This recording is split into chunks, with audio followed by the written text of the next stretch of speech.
Welcome to Samba Samba. Enjoy the video. You begin by connecting your channel to commerce tools. You verify eligibility, enable shopping in settings, and link a merchant center feed. Make sure product ID, GTIN, prices, and availability are accurate. Errors stop listing. Once done, confirm channel monetization and policy acceptance so features activate.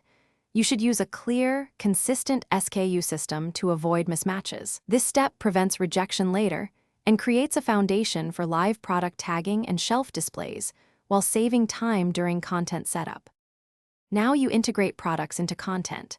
For uploads, add product cards and use timestamp mapping so viewers see relevant items instantly.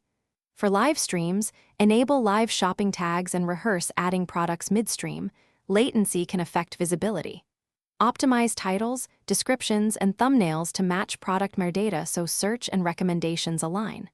Also ensure inventory sync, shipping, tax settings, and regional rules are correct in Merchant Center. Mismatched regions block click-throughs. These steps make shopping seamless and reduce drop-offs. Finally, publish and monitor performance closely. You track conversions, CTR, and revenue in YouTube Analytics and Merchant Center. Use those signals to tweak creatives, pricing, and product order.